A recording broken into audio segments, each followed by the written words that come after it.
আসসালামু আলাইকুম প্রিয় দর্শক, শুভেচ্ছা সহ মাহবুব সৈকত আমন্ত্রণ জানাচ্ছি মাই টিভি সংলাপে। দর্শক, আপনারা জানেন যে আমরা এই সংলাপে বিভিন্ন বিষয় নিয়ে আলোচনা করি, বিশেষ করে দেশ নিয়ে কথা বলি, দেশের রাজনীতি নিয়ে কথা বলি। আমরা জানা বোঝার চেষ্টা করি এ দেশটা শত শহীদের রক্তের বিনিময়ে যে দেশটা আমরা অর্জন করেছি সে ৭১, সেই দেশটা কোথায় যাচ্ছে। বিশেষ করে নতুন করে আবারও দীর্ঘদিনের আন্দোলন সংগ্রামের পর যে ৩৬ জুলাই, সেই ৩৬ জুলাইয়ের যে নতুন বাংলাদেশ আমরা পেলাম, সেই বাংলাদেশ আমাদের কাঙ্ক্ষিত বাংলাদেশ কতটুকু হচ্ছে তা নিয়ে আমরা আলোচনা করি।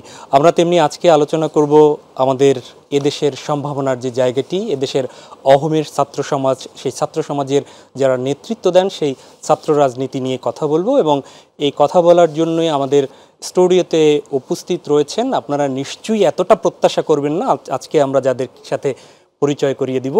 আমি পরিচয় করে দিচ্ছি আমার ডান দিক থেকে। আজকে 4টি ছাত্র সংগঠনের, বাংলাদেশের অন্যতম 4টি ছাত্র সংগঠনের সভাপতি আজকে স্টুডিওতে উপস্থিত রয়েছেন। আমার ডান দিক থেকে পরিচয় করে দিচ্ছি। আমার ডান দিকে রয়েছেন বাংলাদেশ ছাত্র ফেডারেশনের সভাপতি মশিউর রহমান খান রিচার্ড। তারপরই রয়েছেন বাংলাদেশ ইসলামী ছাত্র শিবিরের কেন্দ্রীয় সভাপতি মোহাম্মদ মঞ্জুরুল ইসলাম। আসসালামু আলাইকুম। তারপর বাম দিকে রয়েছেন বিনিয়ামিন মোল্লা, বাংলাদেশ ছাত্র অধিকার পরিষদের সভাপতি। এরপর রয়েছেন আপনাদের আরেক পরিচিত মুখ, বাংলাদেশ জাতীয়তাবাদী ছাত্র দলের সভাপতি রাকিবুল ইসলাম রাকিব। আপনাদের চারজনকেই মাই টিভি স্টুডিওতে স্বাগত জানাচ্ছি। প্রিয় দর্শক, আপনারা সবাই জানেন ৫২-র ভাষা আন্দোলন, ৬৯-এর গণ অভ্যুত্থান, ৭১-এর মুক্তিযুদ্ধ, ৯০-এর স্বৈরাচার বিরোধী আন্দোলন, ২৪-এর ফ্যাসিস্ট মুক্তির যে আন্দোলন, সেই সকল আন্দোলনই কিন্তু এদেশের ছাত্র সমাজ বিজয়ী করেছিল। ছাত্র সমাজের সাথে ছিল এদেশের লাখো কোটি জনতা। সেই ছাত্র সমাজের প্রতিনিধিরা আজকে উপস্থিত রয়েছেন। এদেশের সকল অর্জনের পেছনেই যে ছাত্র সমাজ, সেই ছাত্র সমাজের যারা নেতৃত্ব দিচ্ছেন সেই ছাত্র রাজনীতি নিয়ে যদিও সাম্প্রতিক সময় কিছু প্রশ্ন উঠেছে যে দেশের ছাত্র রাজনীতি শিক্ষা প্রতিষ্ঠানগুলোতে কি আদৌ প্রয়োজন আছে, এরকম কিছু আমরা শুনছি।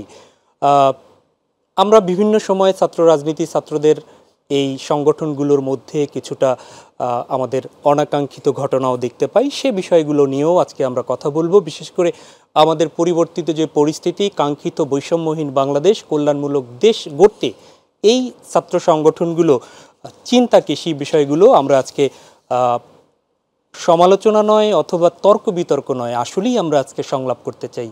সেজন্য আমরা প্রথমেই শুরু করতে চাই আমার বাঁ দিক থেকে ছাত্রদল সভাপতি রাকিবুল ইসলাম রাকিব। আপনাকে দিয়েই আমরা শুরু করি।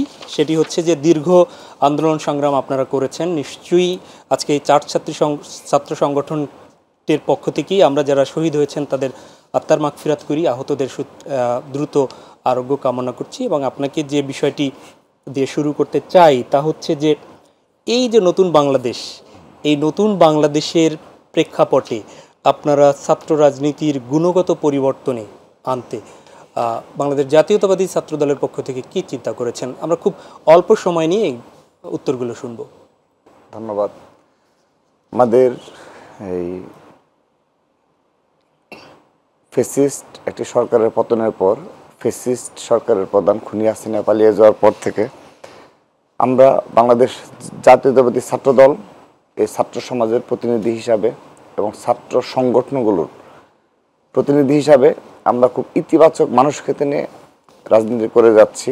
বিশেষ করে বিগত 15.5 বছর এবং 1-11-এর 2 বছর যেভাবে এই দেশে ছাত্র রাজনীতির নামে যে নৈরাজ্যকর পরিস্থিতির সৃষ্টি হয়েছে এবং সাধারণ শিক্ষার্থীরা এই ছাত্র রাজনীতি বলতে যে ধরনের অপছাত্র রাজনীতি দেখে এসেছে তার পরিবর্তনের জন্যই আমরা চেষ্টা চালিয়ে যাচ্ছি। এবং এটি আমাদের মূল টার্গেট হলো যে ইতিবাচক মানসিকতা নিয়ে ক্যাম্পাসগুলোতে ছাত্র রাজনীতি চর্চা করে সাধারণ শিক্ষার্থীদের নিকট পৌঁছানো। বিশেষ করে আমরা ছাত্রদল শহীদ রাষ্ট্রপতি জিয়া রহমানের সময় থেকে আমাদের একদম গঠনতন্ত্রে এবং আমরা একটি আদর্শ নিয়ে রাজনীতি করি, সেটি হলো উৎপাদনমুখী শিক্ষা ব্যবস্থার প্রণয়ন করা। তো উৎপাদনমুখী শিক্ষা ব্যবস্থার ক্ষেত্রে কিন্তু আপনি প্রতিটি বিশ্ববিদ্যালয় এবং কলেজে, বিশেষ করে বিশ্ববিদ্যালয়গুলোতে গবেষণামুখী যে শিক্ষা ব্যবস্থা এবং সেই সাথে সাথে সেখানে আপনি থাকবেন হলো সহনশীল এবং গণতান্ত্রিক পরিবেশে সকল ছাত্র সংগঠন সহনশীল পরিবেশে বসবাস করবে। কিন্তু বিশ্ববিদ্যালয়গুলোতে ছাত্র রাজনীতি থেকেও মূল প্রাধান্য দেওয়া হবে গবেষণা খাত ও শিক্ষার ক্ষেত্রে।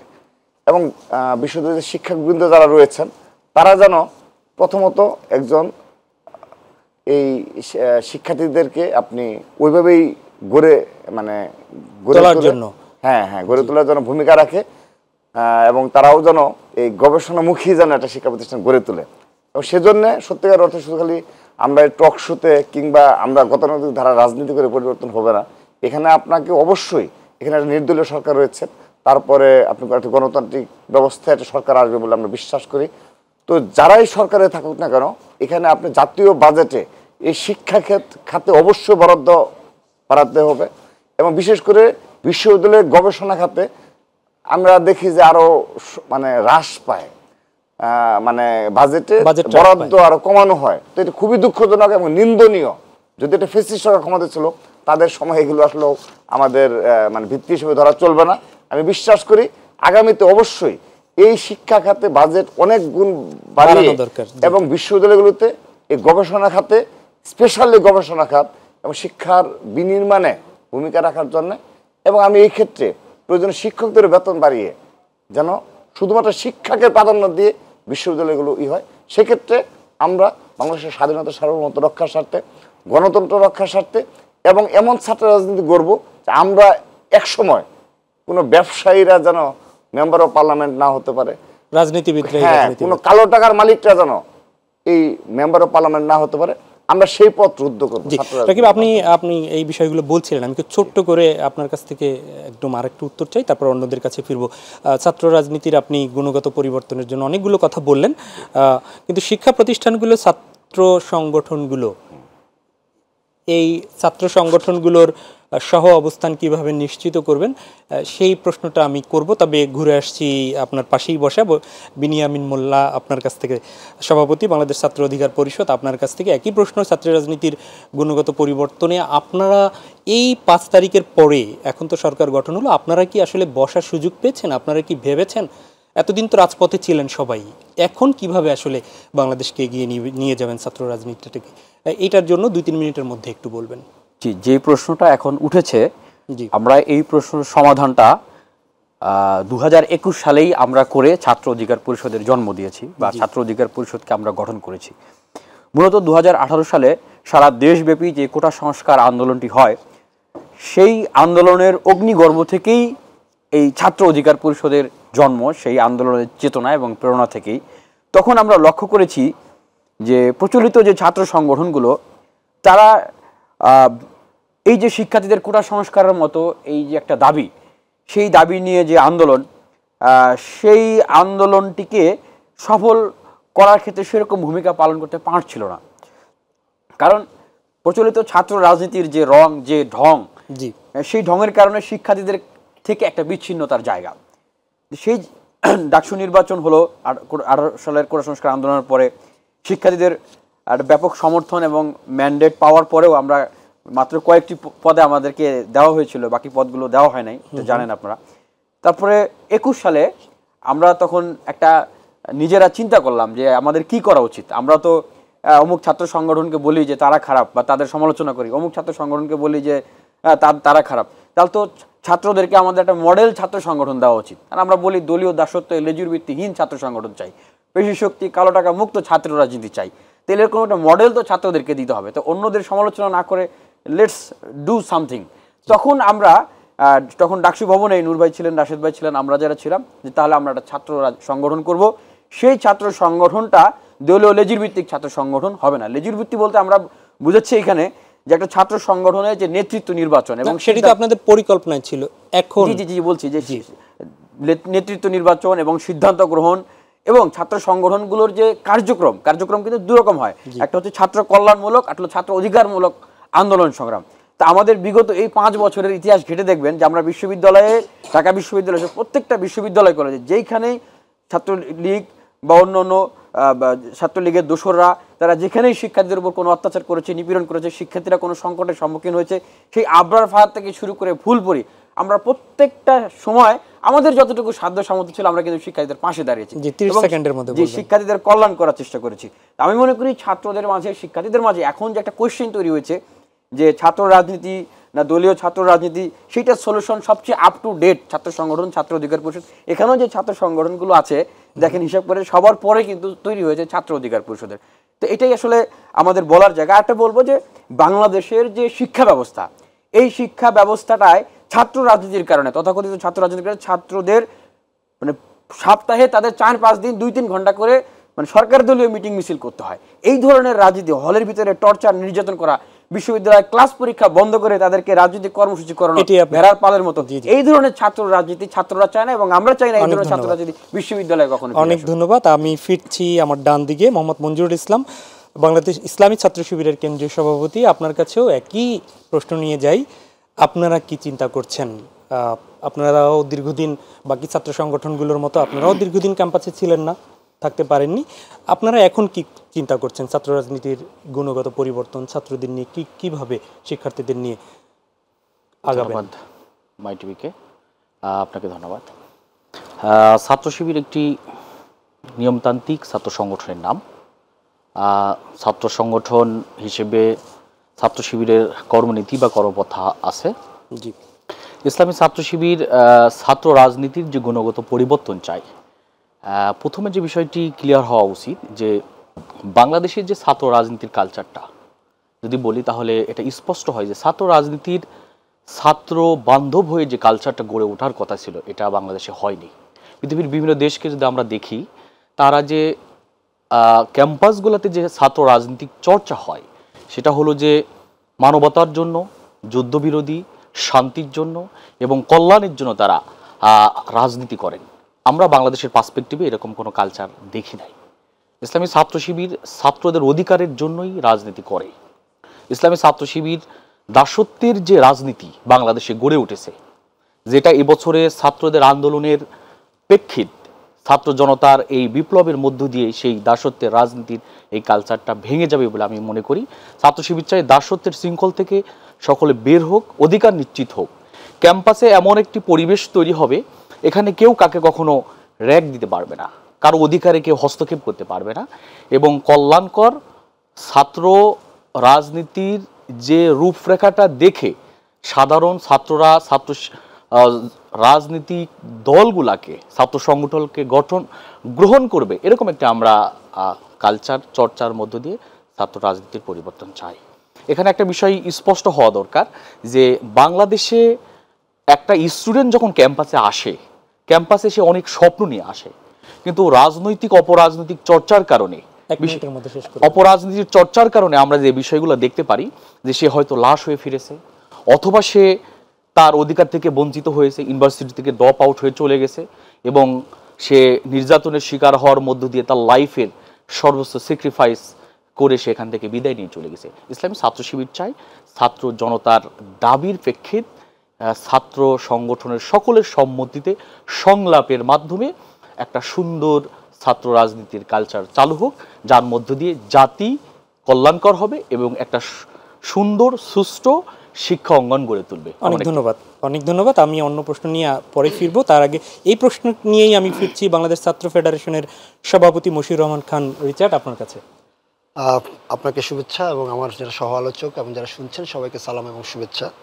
আমরা ছাত্র রাজনীতির যে ধারাবাহিকতা ঐতিহাসিকভাবে বাংলাদেশে দেখেছি, তার মধ্যে দুইটা ধারা এখানে ক্রিয়াশীল। একটা ধারা পেশি শক্তি নির্ভর, যেটা বিভিন্ন সময়ে আমাদের বিশ্ববিদ্যালয়ে সহ বিভিন্ন অঞ্চলে হলগুলো থেকে দখলদারিত্বর একটা সংস্কৃতি নির্মাণ করেছে, সন্ত্রাসের একটা সংস্কৃতি নির্মাণ করেছে, জুলুমের সংস্কৃতি নির্মাণ করেছে। সেটা শুধু বিশ্ববিদ্যালয়ের প্রাঙ্গণে না, বিশ্ববিদ্যালয়ের বাইরে, এবং একই সাথে সেটা একটা লেজুবৃত্তির সংস্কৃতিও নির্মাণ করেছে। তাদের নেতৃত্ব কখনোই তারা নির্বাচন করেন না, তাদের নেতৃত্ব কোনো না কোনোভাবে নির্বাচিত হয়ে আসে। আরেকটা ধারা এখানে ক্রিয়াশীল ছিল, যেটা 62 থেকে যতগুলো বাংলাদেশের গৌরবোজ্জ্বল অধ্যায় আমরা যেটাকে ক্রেডিট ছাত্রদেরকে দেই বিভিন্ন সময়ে, সেই অধ্যায়ের সাথে যেই জড়িত যেই অংশজন, তারা একটা ধারা, যে ধারাটা কখনোই সন্ত্রাস, দখলদারিত্ব এইগুলোর সাথে কখনো মাথা নত করেনি। তারা অন্যায়ের বিরুদ্ধে রুখে দাঁড়িয়েছে, তারা অধিকারের পক্ষে কথা বলেছে, তারা ভবিষ্যৎ রাষ্ট্রে কিভাবে ছাত্ররা নেতৃত্ব হয়ে উঠতে পারে, রাষ্ট্রটা কিভাবে চলতে পারে তার তাত্ত্বিক এবং ব্যবহারিক জ্ঞান অর্জন করেছে। মানে এই যে ছাত্র রাজনীতির যে একটা ধারা, আজকে 2024-এ আমরা যদি দেখি যে এই সময়ে যে ছাত্ররা যে এটা নেতৃত্বে ছিল, অগ্রণী ভূমিকা পালন করেছে এই অভ্যুত্থানের, জনতার সাথে সংমিশ্রণ ঘটিয়ে, সেখানে কিন্তু এই ধারাটারই আসলে বিকাশ ঘটেছে। এই ধারাটাই আসলে ছাত্ররা সবসময় অ্যাকসেপ্ট করেছে। আজকের দিনে আমরা মনে করি যদি বিনির্মাণ করতে হয় তাহলে শিক্ষা, সংস্কৃতি এবং মানবিকতার বিনির্মাণের প্রশ্নে ছাত্র রাজনীতিকে আসলে অঙ্গীকারবদ্ধ হতে হবে। এবং ছাত্র রাজনীতিতে শিক্ষাঙ্গন থেকে শুরু করে প্রত্যেকটা অঞ্চলে আপনারা কি অঙ্গীকার হবেন? আপনাদের আমরা 1985 সাল থেকে আমাদের স্বৈরাচার অগ্নিগর্ভে আমরা জন্ম, গণতান্ত্রিক একটা রাষ্ট্র এবং শিক্ষা ব্যবস্থার বিনির্মাণের প্রশ্নে আমরা অঙ্গীকারবদ্ধ এবং 2024 পর্যন্ত আমরা সেই লড়াইটাই লড়ছি। এবং আমরা মনে করি যে শিক্ষা ব্যবস্থা প্রত্যেকটা স্তরে আজকে সংস্কার প্রয়োজন, একদম প্রাথমিক থেকে উচ্চ মাধ্যমিক, বিশ্ববিদ্যালয়ের সামগ্রিক পরিবেশ। ছাত্র রাজনীতিকে আমরা পরিবেশ থেকে বিচ্ছিন্নভাবে দেখতে চাই না। আজকে বিশ্ববিদ্যালয়ে ছাত্র রাজনীতি আমরা অনেক অঙ্গীকার করতে পারি, কিন্তু যদি বিশ্ববিদ্যালয় প্রশাসন সেখানে ওই অতীতের মতন করে কারা রুম সিট দখল করবে, তাদেরকে পিছন থেকে প্রশ্রয় দেয়, তাহলে কিন্তু দেখা যাবে যে ছাত্র রাজনীতি থাকুক বা না থাকুক, আদতে একই ঘটনা পুনরাবৃত্তি ঘটবে। এবং সেটার সাম্প্রতিক উদাহরণ কিন্তু আমরা দেখলাম তোফাজ্জল হত্যাকাণ্ড। তোফাজ্জল হত্যাকাণ্ডের সময় কিন্তু একই ঘটনায় ঘটেছে। সেখানে কোনো রাজনৈতিক পরিচয় ছিল না, কিন্তু সাধারণ শিক্ষার্থীর পরিচয়ই সেখানে একটা ক্ষমতার চর্চা হলো, অপব্যবহার হলো, গেস্ট রুম নির্যাতন হলো, ঘন্টার পর ঘন্টা নির্যাতন হলো, কিন্তু কোনো হল প্রভোস্ট কিংবা হলের যারা শিক্ষক ছিলেন দায়িত্বরত তারা কিন্তু সেখানে কোনো কার্যকর ভূমিকা পালন করলেন না। ধন্যবাদ। আমরা এই আলোচনায় ফিরবো, তবে আমি একটা বিরতিতে যাচ্ছি, তারপর প্রিয় দর্শক থাকুন আমাদের সাথে। বিরতিতে যাচ্ছি, আমরা জানি যে আপনারা আসলে এই বিরতির বিরহটা সইবেন না, খুব সহসাই ফিরছি আবার।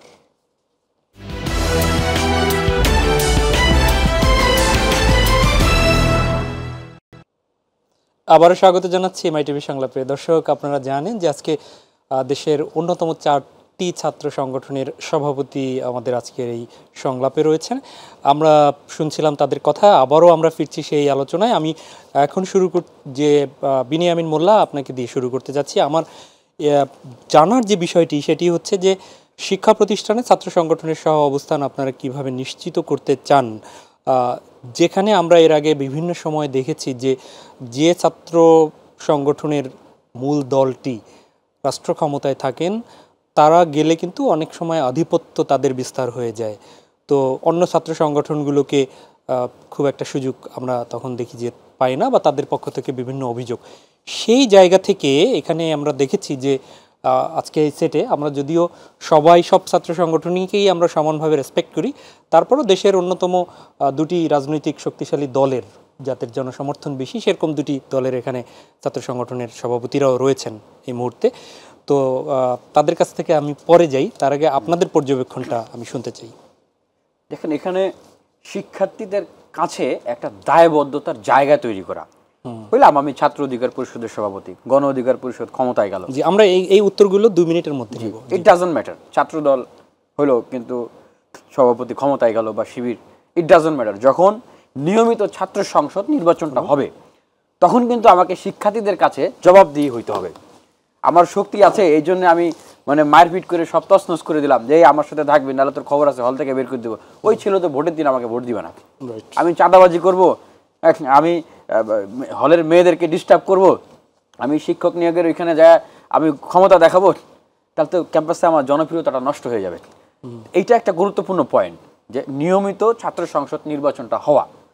আরেকটা বিষয় হচ্ছে, যেটা আমি একটু আগেও বলেছিলাম, যে ছাত্র সংগঠনগুলোর নেতৃত্ব নির্বাচনটা ছাত্রদের ভিতরে যদি একটা গণতান্ত্রিক প্রক্রিয়ার ভিতর দেওয়া হয়, তাহলে ইন্টারনাল ডেমোক্রেসির চর্চাটা যেমন থাকবে, মূল দলের লেজুর ভিত্তির জায়গাটা থাকবে না। যে কি যে মূল দল থেকে বললো যে, যেমন সাদ্দাম হোসেনকে বলছে যে তুমি এখন ছাত্রদের উপরে হামলা করো, সাদ্দাম হামলা করতে বাধ্য, কারণ সাদ্দাম ওই দিন হামলা না করলে, ইরান ওই দিন হামলা না করলে ওদের পথ থাকে না পরের দিন। কিন্তু আমাকে তো কেউ সেই জন্য দায়বদ্ধ করতে পারবে না। সেটা আপনার হচ্ছে ক্ষমতাসীন দল হয়ে কাউকে মারার জন্য বা বিরোধী দলে থেকে ক্ষমতায় আসার জন্য শিক্ষার্থীদেরকে ব্যবহার করে অন্যায়ভাবে, অনৈতিকভাবে, এই সুযোগটা থাকবে না। সেই জায়গাটায় বলতে চাই যে সব কিছুই তো পরিবর্তনশীল। হ্যাঁ, তো আমাদের ছাত্র সংগঠনগুলোকেও এখন পরিবর্তন হইতে হবে। এখন কাদাবাটির মতো একটা জায়গা আছে বাংলাদেশ, এইটাকে আমরা যেইভাবে সাহায্য দিব, এটা কিন্তু সেইভাবে করেই গড়ে। অনেক ধন্যবাদ, অনেক ধন্যবাদ। মশিউর রহমান খান রিচার্ড, একই প্রশ্ন আপনার কাছে।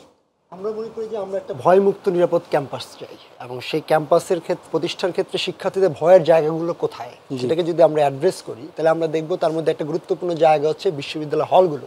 সেখানে এত বছর যা হয়েছে, গেস্ট রুম, গণরুম, নির্যাতন, এবং এগুলো সবই কিন্তু ঘটেছে। প্রধানতম কারণ হচ্ছে এখানে বিশ্ববিদ্যালয় প্রশাসন তার একটা ছত্রছায়ায়, সেখানে সিট বন্টন থেকে শুরু করে প্রত্যেকটি ঘটনায় আমরা দেখব যে এখানে বিশ্ববিদ্যালয় প্রশাসন ছাত্রলীগকে এখানে সকল ধরনের লাইসেন্স দিয়ে দিচ্ছে, যা খুশি তাই করার লাইসেন্স।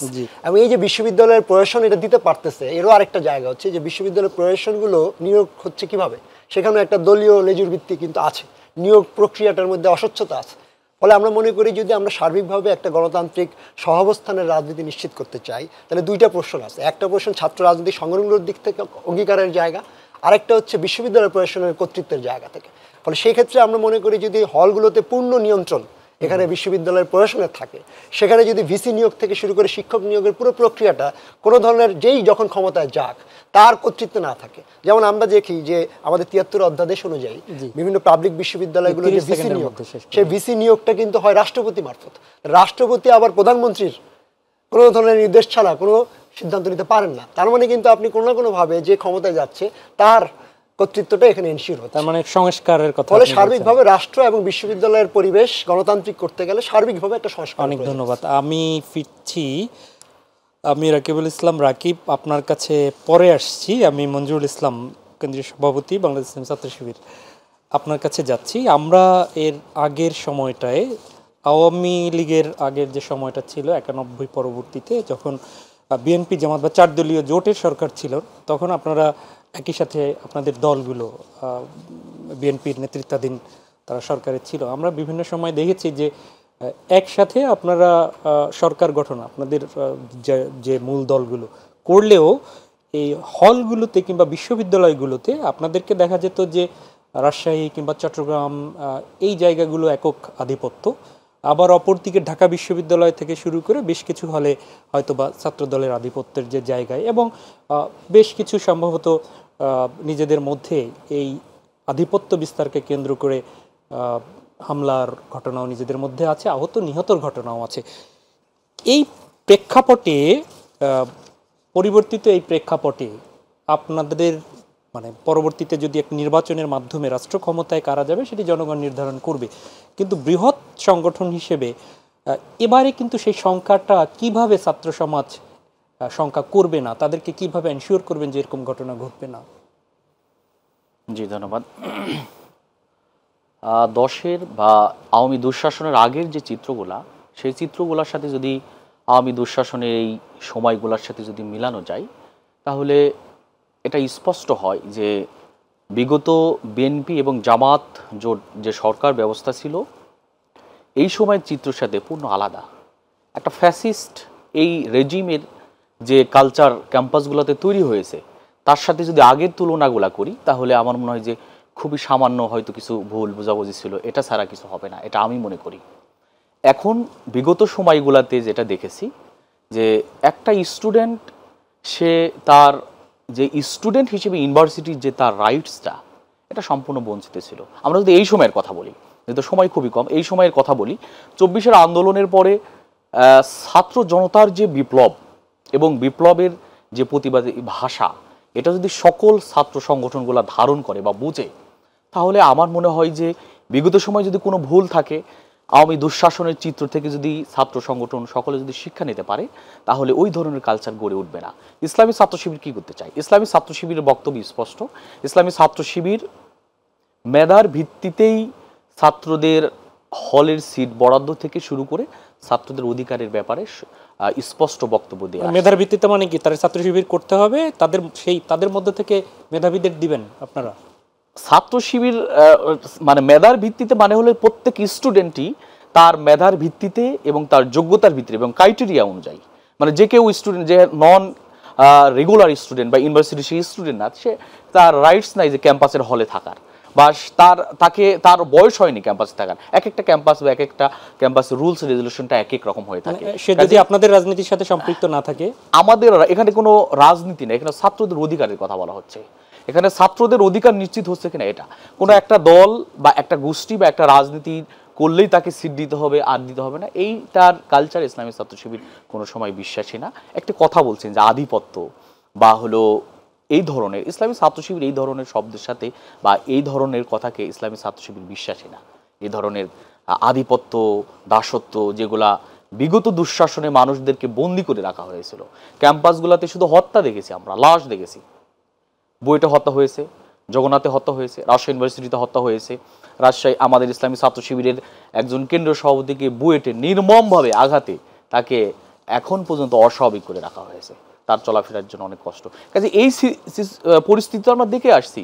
কাজে ইসলামী ছাত্র শিবির চাই যে ক্যাম্পাসে ছাত্রদের অধিকার নিশ্চিত হোক, ছাত্ররা তাদের মেধার ভিত্তিতেই তারা সেই অধিকারটা পাবে, এটা নিশ্চিত করার জন্য অবশ্যই ইউনিভার্সিটির কর্তৃপক্ষ এবং এই জায়গায় রুলস রেগুলেশনের বাস্তবিক প্রয়োগ লাগবে। যে কথাগুলো আলোচনা আসছে, কোনো ইউনিভার্সিটি দায়িত্ব নেন না।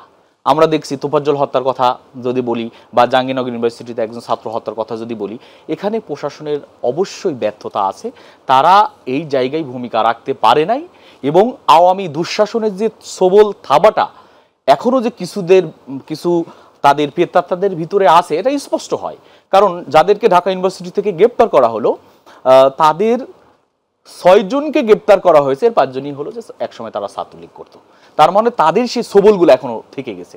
কাজে ইসলামী ছাত্র শিবিরের বক্তব্য স্পষ্ট, অধিকার নিশ্চিত করার মধ্য দিয়ে ছাত্রদেরকে তারা তাদের অধিকার ফিরে পাবে এবং তারা তাদের এই যে রাইটসকে পাওয়ার জন্য ইসলামী ছাত্র শিবির রাজপথে সংগ্রাম, ছাত্রদের সাথে থেকে অধিকার আদায়েও ভূমিকা রাখবেন। অনেক ধন্যবাদ রাকিবুল ইসলাম রাকিব। আপনার কাছেই ফিরি।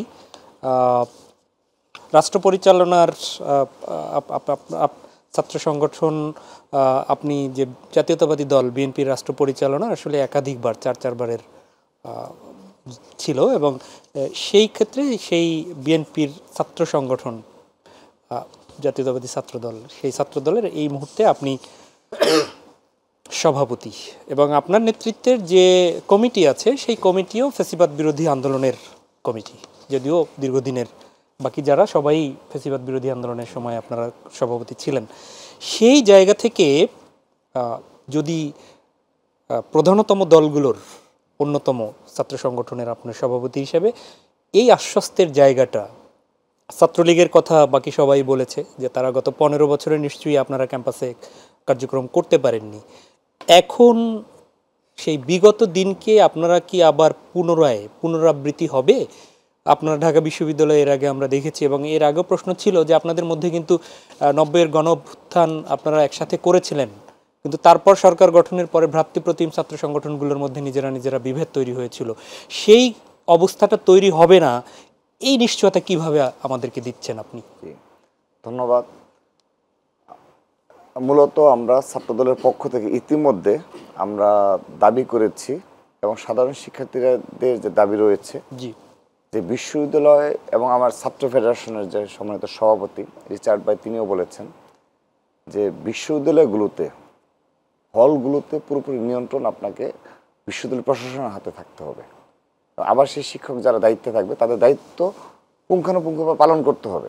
এখানে কেউ যেন বাধা সৃষ্টি করতে যেন না পারে, তাহলে বিশ্ববিদ্যালয়ের পরিবেশ অধিকাংশ ঠিক হয়ে যাবে। দ্বিতীয়ত, ছাত্র সংসদ নির্বাচন, এটি অবশ্যই আবশ্যকতা রয়েছে এবং প্রতি বছর যেন এটা স্টেপ বাই স্টেপ যেন এই ছাত্র সংসদ নির্বাচনটা যেন হয়, তাহলেই অর্থাৎ আবাসিক হলগুলোর নিয়ন্ত্রণ বিশ্ববিদ্যালয় প্রশাসন হাতে থাকবে এবং এবং ছাত্র সংসদ নির্বাচন হবে, তাহলেই দেখবেন যে বিশ্ববিদ্যালয়ের অধিকাংশ সমস্যার সমাধান হয়ে যাবে। সেক্ষেত্রে আমরা সাধারণ শিক্ষার্থীদের যদি জনপ্রিয় হই আমাদেরকে ভোট দেবে, আর আমরা যদি জনপ্রিয় না হতে পারি সেক্ষেত্রে আমাদের সমস্যা হবে। এই রাইটসটুকু তো আমাদের দিতে হবে। সেজন্য ক্যাম্পাসে ছাত্ররা যদি বন্ধের বিষয়ে যারা গোপনে তৎপরতা চালায় তারা খুবই নিন্দনীয় কাজ করছে। প্রকাশ্যভাবে না চালিয়ে ছাত্রলীগ কিংবা কোনো গোপন সংগঠন কিংবা ছাত্রলীগ, বিশেষ করে ছাত্রলীগের যারা এই বিগত সময়ে হল কমিটি, তারপর আপনার class committee, department committee, campus কমিটির যারা ছিল তারা কিন্তু সবাই ভুল পাল্টিয়ে এখন কিন্তু সাধারণ শিক্ষার্থী সেজে গেছে তারা, এবং তারাই এই ধরনের সোশ্যাল মিডিয়ায় এবং অপর অনেক কিছু ক্ষেত্রে নেতৃত্ব দিচ্ছে। আমি এই প্রেক্ষাপটে একটি গর্বের একটি ইতিহাস আমি শোনাতে চাই এবং আমি বিশ্বাস করি সাধারণ শিক্ষার্থী যারা রয়েছে তারা ওই বিষয়টি বিবেচনা করবে। কারণ তারা যেভাবে ছাত্র রাজনীতির প্রতি একটা নোংরা যে পলিটিক্সটা হয়েছে তার প্রতি যেরকম বিরক্ত, এবং এর প্রতি আমার ব্যক্তিগতভাবে অনেক ইমোশন আমার রয়েছে তাদের প্রতি, যে না এটা ট্রু, তারা যেটা ভাবছে এর বাস্তবিকতা রয়েছে, প্রাসঙ্গিকতা রয়েছে। তো আপনি ছাত্রদল 1979 সালের 1 জানুয়ারি যাত্রা শুরু করেছে বাংলাদেশ জাতীয়তাবাদী ছাত্রদল। তো সেই বাংলাদেশ জাতীয়তাবাদী ছাত্রদল কতটা জনপ্রিয় ছাত্র সংগঠন আমি শুধু সেটি বলি আপনাকে। আমাকে 1 মিনিটে বলতে হ্যাঁ, হবে। আমি শেষ করে, আমাকে একটু সময় দিতে হবে 2 মিনিট। ছাত্রলীগ এবং ছাত্রদলের সাথে পার্থক্য কি, সে পার্থক্যটা যদি আপনি দেখেন, লক্ষ্য করে দেখুন, এই ছাত্রলীগ বিগত 15.5 বছর ফেসিস্টদের একটা দূষর হিসাবে একটা ভোট চুরি যেখানে হয়েছে, ইউনিয়ন পর্যায়ে ধরেন একটা ওয়ার্ড যে কাউন্সিল সেই নির্বাচন বলেন, পৌরসভা নির্বাচন বলেন, সবগুলোতে এরা শুধুমাত্র হাতিয়ার হিসেবে ব্যবহৃত হয়েছে। আর ছাত্রদল কি করেছে? ছাত্রদল প্রকাশ্য রাজনীতিতে কোনো গোপনীয় ভাবে না, প্রকাশ্য রাজনীতিতে রাজপথে অকুত বৈচিত্র্য লড়াই করেছে, সংগ্রাম করেছে, এবং সেজন্য আমাদের কিন্তু হাজার হাজার নেতাকর্মীকে গুম খুন পঙ্গুত্ব বরণ করতে হয়েছে, শিক্ষা জীবন শেষ হয়ে গেছে। আমরা কিন্তু ছাত্রলীগ কিংবা আওয়ামী লীগের সাথে কখনো আমার একজন নেতাকর্মী আপোষ করিনি।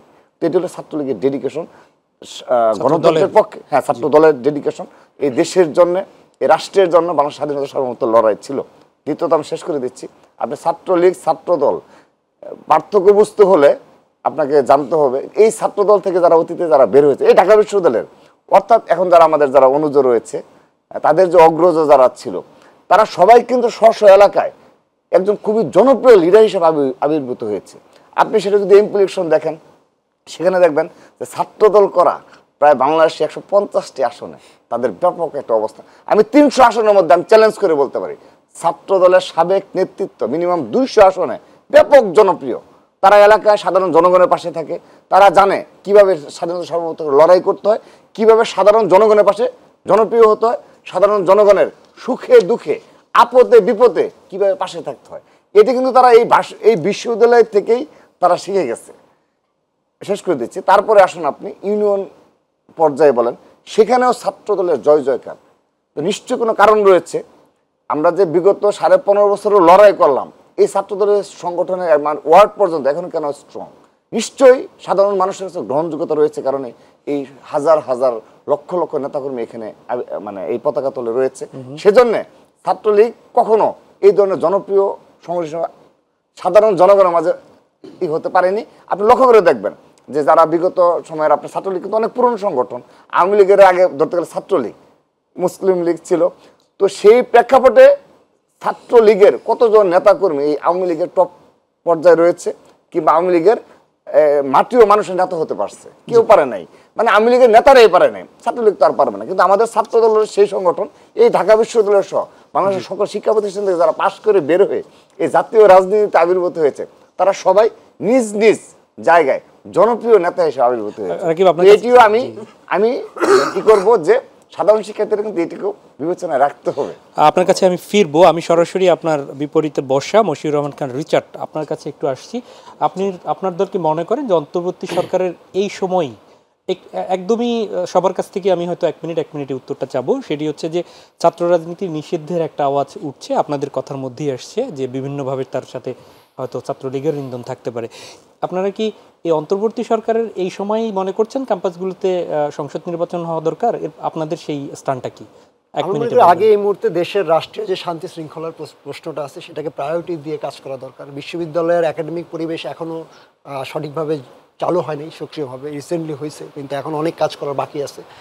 এবং এই যে সাম্প্রতিক তোফাজ্জল হত্যাকাণ্ড এবং একটা রাজনৈতিক দল ছাত্রলীগ, তারা মোটামুটি 15 বছর ধরে একাধিপত্য কায়েম করছে, অজস্র অন্যায় অত্যাচারের সাথে তারা লিপ্ত ছিল। তাদেরকে কি ছাত্র রাজনীতি, তাদেরকে ক্যাম্পাসে ছাত্র রাজনীতি করার সুযোগ কি আপনারা? এই প্রশ্নটাই আমি আলাপ করতে চাচ্ছি যে এই 15 বছর ধরে, বিশেষ করে যদি গত 10 বছর 14 পর থেকে ভাবি, সাধারণ শিক্ষার্থীরা প্রত্যেকেই জিম্মি ছিল। ফলে একটা মাথা গোঁজার ঠাঁই করার জন্য প্রত্যেককেই কোনো না কোনোভাবে ছাত্রলীগের কাছে দাসখত দিতে হয়েছে। ফলে এরকম একটা জায়গায় আমরা মনে করি 2টা সেপারেশন করা দরকার। একটা হচ্ছে যে শিক্ষার্থীরা মানে বাধ্যতামূলকভাবে আশ্রয় খোঁজার জন্য ছাত্রলীগের হয়তো পদ বা বিভিন্নভাবে তার সাথে মিছিল যেতে বাধ্য হয়েছে, সেই অংশটা একটা আলাদা অংশ। আরেকটা অংশ যারা সরাসরি নির্যাতন নিপীড়নের সাথে ছিল, যারা ছাত্র দলের উপরে নিপীড়ন করছে, যারা ছাত্র ফেডারেশনের উপরে নিপীড়ন করছে, যারা ছাত্র শিবির অধিকার সহ যে কোনো ধরনের ভিন্ন মতের উপরে যারা বিভিন্ন রকম অত্যাচার নিপীড়নের সাথে যুক্ত ছিল, তাদেরকে অ্যাড্রেস করা, তাদেরকে বিচারের আওতায় নিয়ে এসে তারপরে ছাত্রলীগ সংগঠনটাকে নিয়ে কি করা যায় সেটা আসলে আমাদের জনমতের মধ্যে দিয়ে ঠিক করতে হবে। জি, ফলে একটা রাজনৈতিক গণতান্ত্রিক পরিবেশ কিংবা শিক্ষার যে সার্বিক পরিবেশ, সেই পরিবেশটা আসলে এখনো কি কি সংস্কার প্রয়োজন সেই আলোচনাগুলোর মধ্য দিয়ে যখন আমরা যাব, তার একটা অংশ হিসেবে ছাত্র সংসদ নির্বাচন, তার একটা অংশ হচ্ছে যে ছাত্র রাজনীতির কোন অংশটা আমরা করতে পারবো আর কোন অংশটা করতে পারবো না বিধিমালার মধ্যে নিয়ে আসা, এবং সেখানে ছাত্রদের যে ভয়ের যে জায়গাটা, যে আবার না ভয়ের একটা সংস্কৃতি ফিরে আসে, সেটাকে প্রায়োরিটি দিয়ে আসলে আমাদের প্রত্যেকটা সিদ্ধান্ত। অনেক ধন্যবাদ বিনিয়ামিন মোল্লা। আমিও আপনাকে ঠিক 1 মিনিটই মধ্যে এই প্রশ্নের উত্তর শেষ করবেন। জি, প্রথমত হচ্ছে আমি বলবো যে এই মুহূর্তে যেটা করা দরকার বিশ্ববিদ্যালয়ে, ঢাকা বিশ্ববিদ্যালয়ের যে সিন্ডিকেট আছে এই সিন্ডিকেটটাকে ভেঙে দিতে হবে। রাষ্ট্রপতি মহোদয়, যদিও তিনি সেই ভারতের মনোনীত রাষ্ট্রপতি, আমি মহোদয় এটা বলেছি, এটা আমি এটার ব্যাখ্যা না দেই, আমরা উত্তরটা তাকে এত সরানো, এটা আমার আগে থেকেই বক্তব্য ছিল যে তাকে এখান থেকে দ্রুত সরাইতে হবে। সেটা ভিন্ন বিষয় যে একটা অধ্যাদেশ দিয়ে বিশ্ববিদ্যালয়ের সিন্ডিকেটটা ভেঙে দিতে হবে, কারণ সিন্ডিকেটের যে সদস্যরা রয়েছে তারা কিন্তু এই স্বৈরাচারের যে আতুর ঘর বানিয়ে, শুধু ঢাকা বিশ্ববিদ্যালয়ের ক্ষেত্রে বলছেন না সকল বিশ্ববিদ্যালয়ের? বিশেষ করে ঢাকা বিশ্ববিদ্যালয় আগে করতে হবে, করে বাকি বিশ্ববিদ্যালয় করে। আর দ্বিতীয় নম্বর যেটা, কারণ সেখানে এখন যারা আছেন দেখেন সব আওয়ামী লীগের সব মানে শিক্ষক সমিতির সব নীল দলের লোকজন সেখানে আছেন, এবং তারা কি আচরণ করেছে এতদিন এই বিশ্ববিদ্যালয়ে আমরা যারা আন্দোলন সংগ্রাম করেছি আমাদের সাথে, সেটা আপনাদেরকে বলে বোঝাতে পারবো না। যে আমরা যে শিক্ষার্থী, আমরা যে আমাদের যে একটা মানে অধিকার আছে, সেই অধিকারটুকু তারা স্বীকার করে না, এরকম আচরণ করেছে তারা আমাদের সাথে। দ্বিতীয়ত, ছাত্রলীগের বিষয়ে আসলে কি করণীয়? আমি আজকেও বিশ্ববিদ্যালয়ে গেছিলাম, প্রক্টর সাহেব মহোদয়ের সাথে আমি মত বিনিময় করেছি। দেখেন, এটা কি হাসি তামাশা বা খেলাধুলার কোনো বিষয়? একটা গণ অভ্যুত্থান হয়েছে। শেখ হাসিনাকে আমরা প্রস্তাব দিয়েছিলাম যে আপনি মানে একটা জাতীয় সরকার দেন, তাহলে তো আমরা ছাত্রলীগের সাথেই আন্দোলন মানে ক্যাম্পাসে থাকতাম। তাদেরকে অভ্যুত্থান করে এখান থেকে তাড়ানো হয়েছে, এটা তো হাসি তামাশার জিনিস না। তো ছাত্রলীগকে যদি বিশ্ববিদ্যালয় প্রশাসন বা অন্য যে কোনো সংগঠন বা যে কেউ বিশ্ববিদ্যালয়গুলোতে এখন তাদের যদি অভয়ারণ্য তৈরি করে পুনর্বাসনের ব্যবস্থা করে, আমি তো অনিরাপদ। আমি মনে করি এখানে প্রত্যেকটা ছাত্র সংগঠন যাদের রক্ত ঝরেছে, জীবন গিয়েছে, তারা সবাই অনিরাপদ। আমি ইতিমধ্যে আমার কাছে খবর আছে যে অভ্যুত্থানের পরপরই, আমি একটু বলবি গুরুত্বপূর্ণ কথা একটু বলতে যাচ্ছি, অভ্যুত্থানের পরপরেই ছাত্রলীগ থেকে নির্দেশ দেওয়া হয়েছিল যে তোমরা যারা ছাত্রলীগ করো তোমরা এখন চেঞ্জ হয়ে যাও, তোমরা এখন প্রতিবাদী হয়ে যাও। অনেকেই হলগুলোতে রয়ে গেছে ছাত্রলীগের পদধারী এবং বৈষম্য বিরোধীর সমন্বয়ক সহ সমন্বয়ক ছাত্রলীগের পদধারী, যারা এতদিন আমাদের উপর হামলা করেছে, মামলা করেছে, তারাও এখন বলে বিশাল বড় বিপ্লবী। ঠিক আছে, এখন আবার নির্দেশ দেওয়া হচ্ছে যে তোমরা ঢাকায় আসো। যে কোনো সময় যদি একটা প্রতিকূল পরিবেশ তৈরি হয়, এই যে হলের ভিতরে যে ছাত্রলীগদেরকে এই বিশ্ববিদ্যালয় প্রশাসন আশ্রয় প্রশ্রয় দিচ্ছে, তাহলে তারা কি আসলে ছাত্রলীগই মানে তারা কি মানে প্রতিবাদী থাকবে, বিপ্লবী থাকবে না? তারা আবার ছাত্রলীগ জয়েন করে আমাদেরকে ঘায়েল করবে। আরেকটা প্রশ্ন বলে আমি শেষ করবো যে ঠিক এই মুহূর্তে সকল ছাত্র সংগঠন যারা ছাত্রলীগ আওয়ামী লীগের বিরুদ্ধে লড়াই করেছে, তাদের কি করণীয়? তাদের মান অভিমান বা অসম প্রতিযোগিতায় না গিয়ে যে আমাদের কার কত অবদান আছে, কার সংগঠনের কতজন শহীদ হয়েছে, কে 9 দফা তৈরি করেছে, কে ঘোষণা করেছে, এই সমস্ত বিষয়ে না গিয়ে আমি আহ্বান জানাচ্ছি ছাত্র অধিকার পরিষদ থেকে যে আসুন আমরা একটা জাতীয় সংহতি গড়ে তুলি। অনেক ধন্যবাদ, অনেক ধন্যবাদ। এটা এখন দরকার। এবং আমি এই পরের বিরতির পরে আপনার কথা শুনবো। আমাদের আসলে নির্দিষ্ট সময় আছে, তো একজনে একটু যদি বেশি সময় নিয়ে নেয় তখন আমাদের আবার সমস্যা হচ্ছে। রাকিবুল ইসলাম রাকিব, আপনার কাছে ফিরছি এই আলোচনায়। যেটি বললাম যে ছাত্র লীগকে এই পরিস্থিতিতে আপনারা ছাত্র লীগকে কি রাজনীতি ক্যাম্পাসে করার সুযোগ দিবেন কিনা, আর এই মুহূর্তে কি আপনারা নির্বাচন চান কিনা, ছাত্র সংসদ নির্বাচন? আমাকে 1 মিনিটের মধ্যে একটু এই প্রশ্নটির জবাব দিতে হবে। জি, আমাদের প্রধান দাবি হলো অতি দ্রুততম সময়ে বিশ্ববিদ্যালয়ের কিছু প্রশাসনিক কাজ রয়েছে তারা করবে, বিশ্ববিদ্যালয় প্রশাসন করছে, শেষ করার সাথে সাথে অতি দ্রুততম সময় ছাত্র সংসদ নির্বাচন নিশ্চিত করতে হবে। ছাত্র সংসদ নির্বাচন আমরা আমাদের অতি দ্রুততম সময়ে সম্পন্ন করার জন্য দাবি জানাচ্ছি। সেটা কি এই অন্তর্বর্তী সরকারের সময়? হ্যাঁ, অবশ্যই ছাত্র সংসদ নির্বাচন তারাই করবে, এই অন্তর্বর্তী সময় হতে হবে, এটি হলো একটি বিষয়। দ্বিতীয়ত, ছাত্রলীগ ইস্যুতে যেটি বলেছেন, এটি সাধারণ শিক্ষার্থীদের সিদ্ধান্ত নেবে। এই ছাত্রলীগের লেবাস ধরে যারা এখন ভুল পাল্টিয়ে এই সাধারণ শিক্ষার্থীদের সাথে হলেও অবস্থান করবে, তারা সিদ্ধান্ত নেবে। আপনি ইতিমধ্যে লক্ষ্য করেছেন বুয়েটে জাস্ট অল্প কিছু বুয়েটে ছাত্রলীগের ক্লাসে যাওয়ার প্রতিবাদে তারা কিন্তু প্রতিবাদ জানিয়ে দিয়েছে, তারা কিন্তু ক্লাস বর্জন করেছে। তো আমি বিশ্বাস করি ঢাকা বিশ্ববিদ্যালয়ে এই ঐক্য রয়েছে এবং সাধারণ শিক্ষার্থীরা সচেতন রয়েছে। কিন্তু এক্ষেত্রে আমি আবারও বলছি, যারা বিগত সময়ে সত্যিকার অর্থে ছাত্রলীগের ব্যানার থেকে ক্যাম্পাসগুলোতে বিভিন্ন অপকর্মে লিপ্ত ছিল, তাদেরকে কোনো ছাত্র সংগঠন যেন এলাও যেন না জানাবে। ধন্যবাদ রাকিব, আমি আপনাকে নিশ্চয়ই সময় দিব। এর পরবর্তী পর্যায়ে আমি ছাত্র শিবিরের সভাপতি মঞ্জুরুল ইসলাম আপনার কাছে ফিরছি। আপনারাও কি অন্তর্বর্তী সরকারের সময় ছাত্র সংসদ নির্বাচন চাচ্ছেন? আপনাদের এই ব্যাপারে কোনো আলোচনা হয়েছে? ছাত্র সংসদ নির্বাচন যেহেতু দীর্ঘদিন ধরে বিগত দুঃশাসনের সময় খুব শুধু ঢাকা ইউনিভার্সিটি ব্যতীত আমাদের চোখে পড়ে নাই কোনো ছাত্র সংসদ নির্বাচন হতে। আমরা চাই ঢাকা ইউনিভার্সিটিতে দীর্ঘদিন ধরে ছাত্র সংসদ নির্বাচন হচ্ছে না, এবং যেহেতু ঢাকা ইউনিভার্সিটি হলো বাংলাদেশের সকল ইউনিভার্সিটির মডেল, সেই হিসেবে অন্তর্বর্তীকালীন সরকারের যে কাজগুলা খুবই জরুরি ক্যাম্পাস কেন্দ্রিক, বিশেষ করে একটা দলীয় রাজনীতির আদলের টিচারদের যে সিন্ডিকেট ছিল এটা হয়তো আস্তে আস্তে ভেঙে যাচ্ছে, ভেঙে দেওয়া উচিত। এবং খুব শর্ট টাইমেই আমি মনে করি যে ক্যাম্পাসে ছাত্র সংসদগুলো নির্বাচন হওয়া উচিত। আরেকটি বিষয়ে কথা বলেছিলেন যে ছাত্রলীগকে যদি রাজনীতির ময়দানে তাদেরকে সুযোগ দেওয়া উচিত কিনা। একটা বিষয় স্পষ্ট হওয়া উচিত যে এই আওয়ামী ফ্যাসিস্টদের একটা বড় পার্ট হলো ছাত্রলীগ। তারা সরাসরি ছাত্র জনতার বিপরীত অবস্থান নিয়েছে এবং তারা এত বেশি অপরাধ করেছে। আওয়ামী লীগ যে ধরনের অপরাধ করেছে ঠিক একই কায়দায় একই অপরাধ ছাত্রলীগ করেছে। কাজেই তাদের সেই বিচারিক কায়দায় তাদের বিচারটা হওয়া জরুরি।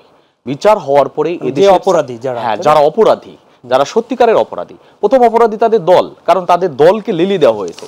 দ্বিতীয় হলো যে তাদের যে ব্যক্তিরা দলের জড়িত ছিল, এবং আমরা চাই যে বিচার হওয়ার পরে এদেশের ছাত্র জনতার বিপক্ষে তারা অবস্থান নিয়েছিল, ছাত্র জনতা চাই কিনা তাদেরকে। যদি এদেশের ছাত্র জনতা চাই তাহলে তারা এদেশের রাজনীতি করতে পারবে। অনেক ধন্যবাদ। আমি পরবর্তী প্রশ্নে ফিরবো নিশ্চয়ই, তবে আরেকটা বিরতিতে যেতে হচ্ছে। প্রিয় দর্শক, নিচ্ছি একটা বিরতি, সঙ্গেই থাকুন আমাদের।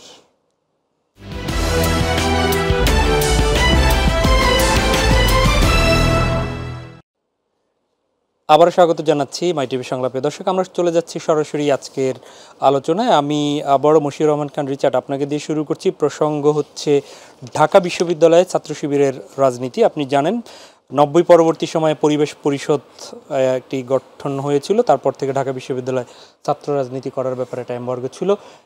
একসাথে আপনারা আন্দোলন করেছেন ফ্যাসিবাদ বিদায়ে। এখন আপনাদের ছাত্র শিবিরের রাজনীতি করার ব্যাপারে আপনাদের বক্তব্য কি? একদমই এই উত্তরটা 30 সেকেন্ডের মধ্যে আপনি দিবেন।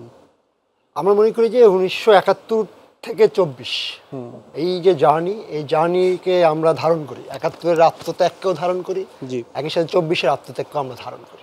24-এ ছাত্রলীগ প্রশ্নে আমাদের যেই পজিশন, আমি মনে করি 71 প্রশ্নে আমাদের একই পজিশন থাকা দরকার।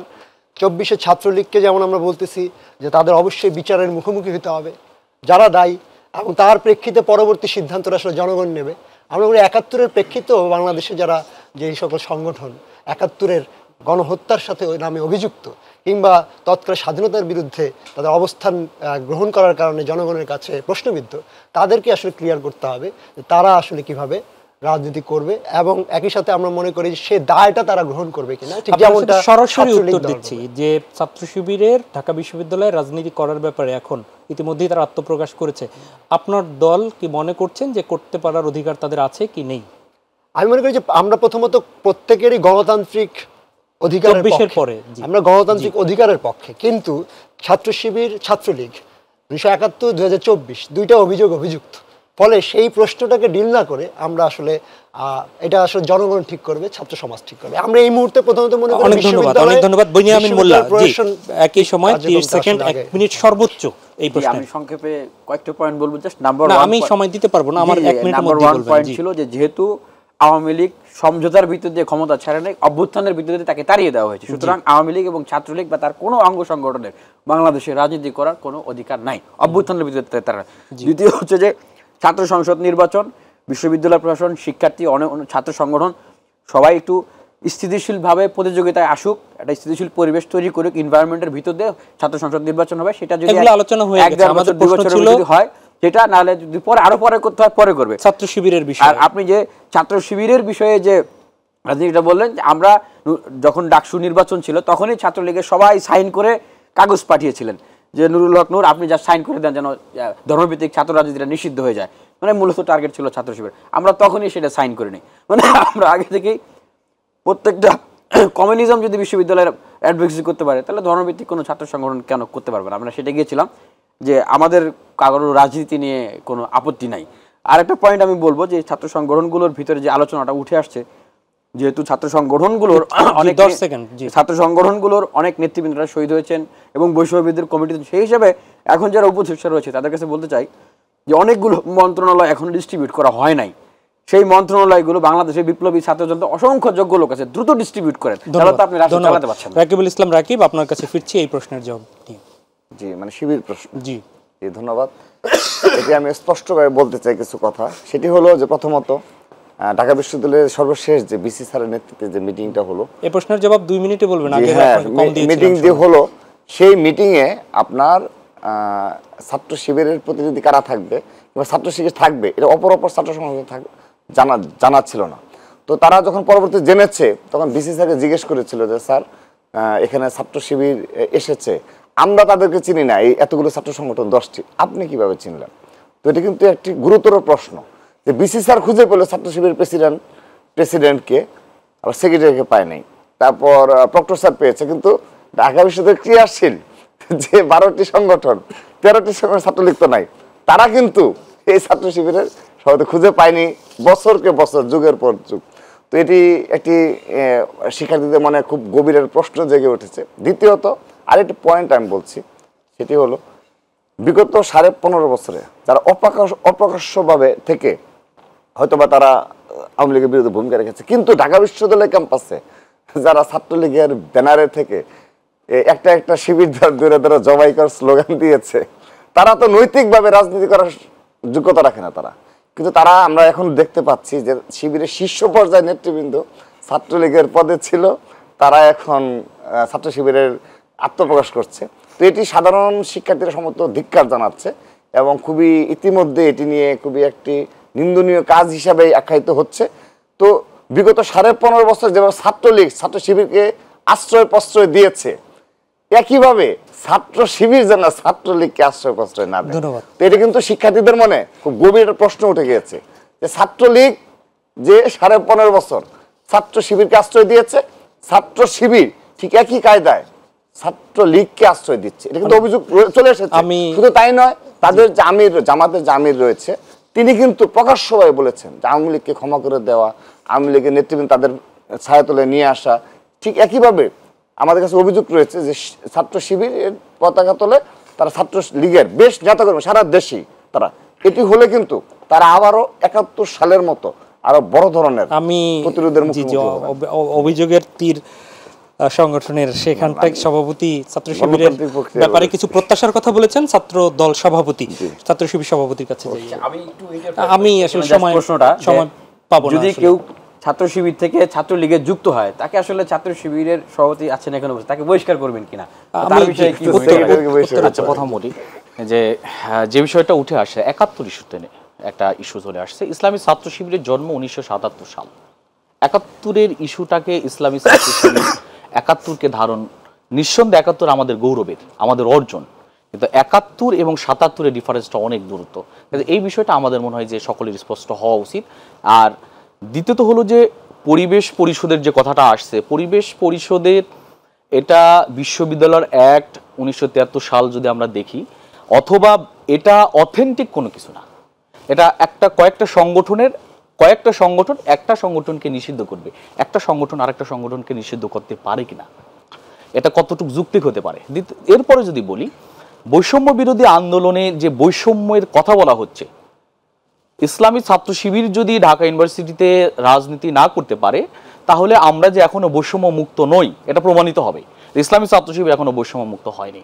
আর অনুপ্রবেশ বা অন্য ছাত্র শিবিরের ঢাকা ইউনিভার্সিটির সেক্রেটারির ব্যাপারে যে অভিযোগটা আসছে, দু একটা পত্রিকাতে আসছে, আমি দেখেছি, আমরা স্পষ্ট করেছি ইসলামী ছাত্র শিবিরের কেন্দ্র থেকে এবং শাখা থেকে স্পষ্ট করা হয়েছে, ইসলামী ছাত্র শিবিরের কোনো জনশক্তি, বিশেষ করে ছাত্র শিবিরের ঢাকা বিশ্ববিদ্যালয়ের সেক্রেটারি যে কথাটা আসছে, কোনো ছাত্র সংগঠনের সাথে সম্পৃক্ত ছিল না।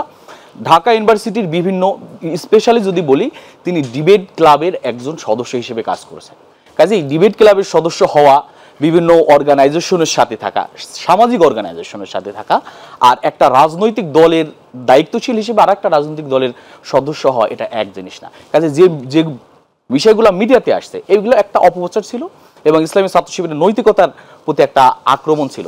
ভাই যেটা বলছেন, আমাদের রাকিব ভাই যেটা বলছেন যে ছাত্র শিবির অন্যদেরকে আশ্রয় দিচ্ছে কিনা, ছাত্র শিবির অন্যদেরকে আশ্রয় দিচ্ছে না, বরং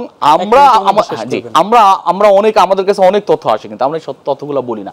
ইসলামী ছাত্র শিবির করার যে ক্রাইটেরিয়া, সেই ক্রাইটেরিয়া ছাত্রলীগ উত্তীর্ণ হতে পারবে কিনা যদি বলি, তাহলে আমার কাছে মনে হয় যে ইসলামী ছাত্র শিবির করার সেই ক্রাইটেরিয়া ছাত্রলীগ এবং অন্যান্য অনেক ছাত্র সংগঠন আছে, তারা কখনোই উত্তীর্ণ হতে পারবে না। ইসলামী ছাত্র শিবির কোনো অনুপ্রবেশকারী সংগঠন না। ইসলামী ছাত্র শিবির এমন একটি ছাত্র সংগঠন। তবে একটা বিষয় প্রমাণিত হয়েছে যে দলগুলোর ভিতরে নিজেদের আস্থার জায়গাটা নষ্ট হয়ে গেছে, একজন আরেকজনকে বিশ্বাস করে না, শিবির ট্যাগ দিয়ে দেওয়া হচ্ছে। এই আস্থাহীনতায় ভোগার রাজনীতি থেকে মনে হয় সকল ছাত্র সংগঠনে বের হয়ে আসা উচিত। অনেক ধন্যবাদ। একদমই 30 সেকেন্ড, একটুকু বেশি নিলে আমি অন্যদের দিতে পারবো না, দর্শকের জন্য যদি কিছু বলার থাকে রিচার্ড।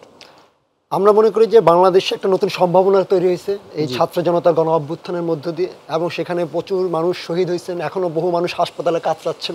তাদের রাষ্ট্রের সর্বোচ্চ সম্মান এবং মর্যাদা নিশ্চিত করা এই মুহূর্তে আমাদের প্রধানতম দায়িত্ব এবং কর্তব্য। এবং অভ্যুত্থান যে জাতীয় ঐক্য তৈরি করেছে, সেই জাতীয় ঐক্যটাকে ধরে রেখে, জাতীয় সংহতিটাকে ধরে রেখে বাংলাদেশ রাষ্ট্রের একটা গণতান্ত্রিক বিনির্মাণ সর্বস্তরে, এইটা এখন আমাদের প্রধান দায়িত্ব এবং কর্তব্য। এই কর্তব্যে ছাত্র সমাজ অগ্রণী ভূমিকা পালন। অনেক ধন্যবাদ বিনিয়ামিন মোল্লা। ঠিক 30 সেকেন্ড, অন্য কোনো কিছুতে যাবেন না দর্শকের জন্য। বলতে চাই যে আমি মাননীয় প্রধান উপদেষ্টার প্রতি আহ্বান জানাবো যে আপনি বাংলাদেশের ছোট বড় রাজনৈতিক যে ছাত্র সংগঠনগুলো রয়েছে তাদের শীর্ষ নেতৃবৃন্দদেরকে আপনি একটু আহ্বান জানান। আমাদের অনেক কথা আছে, আমরা আপনার সাথে কথাগুলো বলতে চাই, এবং আমরা ছাত্র সংগঠনগুলোর প্রতি আহ্বান জানাবো এই জাতীয় ঐক্য তৈরি করে আমরা দেশ বিনির্মাণে কাজ করব। অনেক ধন্যবাদ। জি রাকিব, আপনাকেও 30 সেকেন্ডের বেশি। ঢাকা বিশ্ববিদ্যালয় সহ বাংলাদেশের প্রতিটি বিশ্ববিদ্যালয় এবং কলেজে ছাত্রদল নতুন ধারা ছাত্র রাজনীতি ইতিমধ্যে উপহার দিয়েছে। 22 তারিখে ক্লাস শুরু হয়েছে ঢাকা বিশ্ববিদ্যালয়ে। আপনি লক্ষ্য করে দেখবেন মধুর ক্যান্টিন, হাকিম চত্বর, কোথাও ছাত্রদলের সেই শোডাউন, বাইক শোডাউন, এবং আমরা প্রেসিডেন্ট সেক্রেটারি যাবো, শোডাউন হবে, প্রোটোকলের রাজনীতি সব ভেঙে চুরমার করে দিয়েছি। আমরা একদম সাধারণ শিক্ষার্থীদের সাথে থেকে তাদের আবেগ ইমোশনকে ধারণ করে এবং জুলাই আগস্টের এই গণ অভ্যুত্থান ইমোশনকে ধারণ করে ক্যাম্পাসগুলোতে ছাত্রদল রাজনীতি করে যাচ্ছে। এখানে কোনো প্রকার কোনো বৈষম্য সৃষ্টির প্রচেষ্টা যেন চালানো না হয়। অনেক ধন্যবাদ। জি একদমই 30 সেকেন্ডে বলবেন, দর্শকের জন্য যদি কিছু করার থাকে, বলার থাকে। অবশ্যই দর্শকদের জন্য বলার আছে, সেটা হলো যে ছাত্র জনতার যে বিপ্লব, এই বিপ্লবকে এই জাতি ধারণ করবে, সেই ধারণের সুযোগগুলো ছাত্র সংগঠনকে করে দিতে হবে। দ্বিতীয় হলো যে বিপ্লবের চেতনা জাগ্রত হয়েছে, সেই বিপ্লবের সাথে মূল্যবোধ এবং নৈতিকতার সমন্বয়ে যদি আমরা একটি জাতি গঠন করতে চাই, তাহলে এই প্রজন্মকে সাথে নিয়ে সকল ছাত্র সংগঠনকে মাঠে থাকতে হবে। অনেক অনেক ধন্যবাদ আজকের অনুষ্ঠানে উপস্থিত হওয়ার জন্য চার ছাত্র সংগঠনের প্রধানকে। প্রিয় দর্শক, এই ছিল আমাদের আজকের আয়োজন। আমরা জানি যে এই অনুষ্ঠান অনেক বড় হলে আপনারা আজকে খুশি হতেন, কিন্তু সময়ের সংক্ষিপ্ততার জন্য পারছি না। আমরা আপনাদের মতো প্রত্যাশা রাখতে চাই আজকের স্টুডিওতে যে ছাত্র সংগঠনের নেতারা আছেন তাদের হাত ধরেই এদেশে পরিবর্তন আসুক।